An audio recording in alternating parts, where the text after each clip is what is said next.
Assalamualaikum warahmatullahi wabarakatuh. Perkenalkan, nama Ibu Nurjana. Ibu di kelas 9 mengajar pelajaran PPKN. Nah, untuk pertemuan kita di awal, kita masih menggunakan sistem daring karena memang kondisi yang belum memungkinkan kita untuk bertatap muka. Tapi kita tidak boleh berpatah semangat. Kita harus tetap semangat meraih cita-cita kita dan jangan lupa kita tetap berikhtiar supaya pandemi ini cepat berakhir dengan cara menggunakan masker ketika keluar rumah, kemudian mencuci tangan dengan air yang mengalir, menjaga jarak, menghindari kerumunan, dan berdoa kepada Allah semoga pandemi ini cepat berakhir sehingga kita bisa bertatap muka langsung. Oke, kita langsung masuk ke materi awal. Pada materi awal pelajaran PKN kelas 9, kita membahas mengenai penerapan Pancasila dari masa ke masa. Nah, untuk pada saat kelas 7 dan kelas 8, kalian kan sudah mempelajari materi yang berkaitan dengan kedudukan Pancasila. Di kelas 7, kalian sudah pernah mempelajari mengenai perumusan dan pengesahan Pancasila sebagai dasar negara. Di kelas 8-nya kalian mempelajari nilai-nilai Pancasila sebagai dasar negara dan pandangan hidup. Oleh karena itu, kalian tidak akan mengalami kesulitan dalam memahami materi pembelajaran di bab ini karena sudah mempunyai bekal pengetahuan yang cukup. Nah, kedudukan Pancasila sebagai dasar negara dan pandangan hidup bangsa ini telah disepakati oleh seluruh bangsa Indonesia. Akan tetapi, dalam perwujudannya banyak sekali mengalami pasang surut. Bahkan sejarah bangsa kita telah mencatat bahwa pernah ada upaya untuk mengganti Pancasila sebagai dasar negara dan pandangan hidup bangsa dengan ideologi lainnya. Upaya ini dapat digagalkan oleh bangsa Indonesia sendiri. Meskipun demikian, tidak berarti ancaman terhadap Pancasila sebagai dasar negara sudah berakhir. Tantangan masa kini dan masa depan yang terjadi dalam perkembangan masyarakat Indonesia dan dunia internasional dapat menjadi ancaman bagi nilai-nilai Pancasila sebagai dasar negara dan pandangan hidup. Nah, untuk itu, untuk memperkuat pemahaman kalian, Ibu akan memaparkan materi yang berkaitan dengan perkembangan penerapan Pancasila sebagai dasar negara dan pandangan hidup bangsa semenjak awal kemerdekaan, Orde Lama, Orde Baru, dan masa reformasi sampai sekarang. Nah, untuk materi awal kita bahas dulu mengenai di masa awal kemerdekaan, yaitu tahun 1945 sampai 1959. Nah, sebagai bangsa yang besar, kita patut menghargai jasa para pendiri bangsa yang telah berhasil merumuskan dan menetapkan Pancasila sebagai dasar negara dan falsafah hidup bangsa. Maka, sejak awal kemerdekaan, seluruh rakyat Indonesia bertekad untuk menentukan nasib bangsa Indonesia sendiri yang baru saja lepas dari belenggu penjajahan dengan berupaya mempertahankan kemerdekaan dari berbagai ancaman, baik dari dalam negeri maupun luar negeri. Nah, pada periode ini, penerapan Pancasila sebagai dasar negara dan pandangan hidup menghadapi berbagai masalah. Ada upaya-upaya untuk mengganti Pancasila sebagai dasar negara dan penyimpangan terhadap nilai-nilai Pancasila. Nah, upaya-upaya tersebut diantaranya adalah yang pertama, pemberontakan Partai Komunis Indonesia atau PKI di Madiun pada tanggal 18 September 1948. Nah, pemberontakan ini dipimpin oleh Musso. Tujuan utamanya adalah mendirikan negara Soviet Indonesia yang berideologi komunis. Dengan kata lain, pemberontakan tersebut akan mengganti Pancasila dengan paham komunis. Nah, kemudian yang kedua,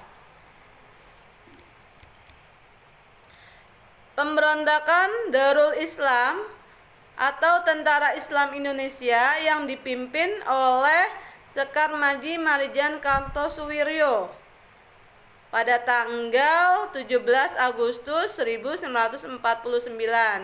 Nah, tujuan utama didirikannya NII adalah untuk mengganti Pancasila sebagai dasar negara dengan syariat Islam. Tetapi gerakan ini bertentangan dengan ajaran Islam sebenarnya.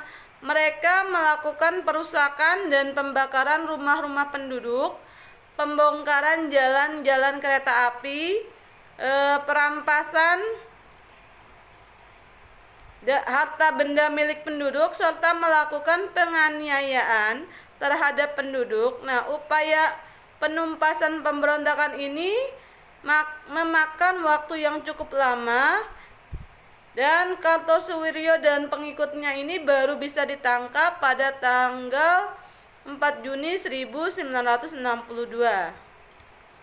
Kemudian yang ketiga ada pemberontakan Republik Maluku Selatan atau RMS. Ini sebuah gerakan separatisme dipimpin oleh Christian Robert Stephen Smokil, bertujuan untuk membentuk negara sendiri yang didirikan pada tanggal 25 April 1950. Pulau-pulau terbesarnya adalah Seram, Ambon, dan Buru.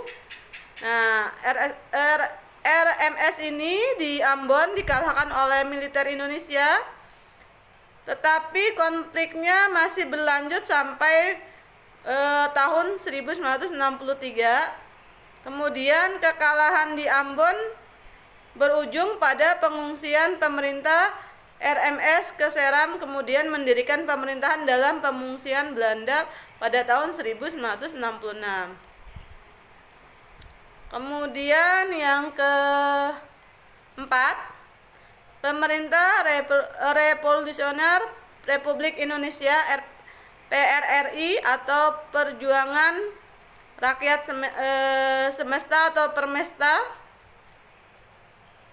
yang dipimpin oleh Saripudin Prawiranegara dan Panji Samual tahun 1957 sampai 1958 di Sumatera dan di Sulawesi. Nah, gerakan ini merupakan bentuk koreksi untuk pemerintah pusat pada waktu itu yang dipimpin oleh Presiden Soekarno. Nah, Soekarno ini pada saat itu tidak bisa lagi diberi nasihat dalam menjalankan pemerintahan, sehingga terjadi ketimpangan sosial. Pemerintah pusat dianggap telah melanggar undang-undang. Pemerintah yang sentralis, artinya hanya kepada pemerintah pusat saja, sehingga pembangunan di daerah menjadi terabaikan dan menimbulkan ketidakadilan dalam pembangunan. Oleh karena itu timbullah inisiatif dan upaya untuk memperbaiki pemerintahan di Indonesia. Kemudian yang kelima ada APRA, Angkatan Perang Ratu Adil. APRA ini adalah milisi yang didirikan oleh Kapten Kenil Raymond Westerling pada tanggal 15 Januari 1949 Nah, Westerling ini memandang dirinya sebagai sang ratu adil yang diramalkan akan membebaskan Indonesia dari tirani. Gerakan APRA bertujuan untuk mempertahankan bentuk negara federal di Indonesia serta memiliki tentara sendiri bagi negara-negara RIS. Jadi ketika itu Indonesia sudah ketika merdeka, Indonesia sudah bersepakat bahwa bentuk negara kita adalah negara kesatuan. Jadi satu pemerintahan seluruh Nusantara. Nah, tapi ketika Belanda balik kembali dan ingin merebut kembali Indonesia, akhirnya Belanda mendirikan negara federal atau negara-negara bagian. Nah, ketika didirikan negara-negara bagian oleh Belanda, tapi masyarakat Indonesia sendiri lebih cenderung cocok dengan negara kesatuan, sehingga banyak yang akhirnya kembali lagi. Nah, ini salah satunya yang tidak mau kembali, yang ingin tetap menggunakan bentuk federal, jadi mau jadi negara sendiri atau negara-negara bagian serikatnya.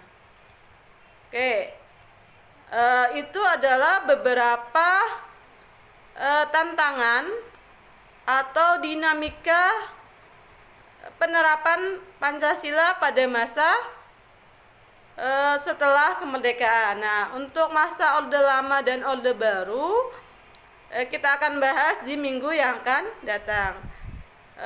Oke, untuk hari ini cukup sekian dari Ibu.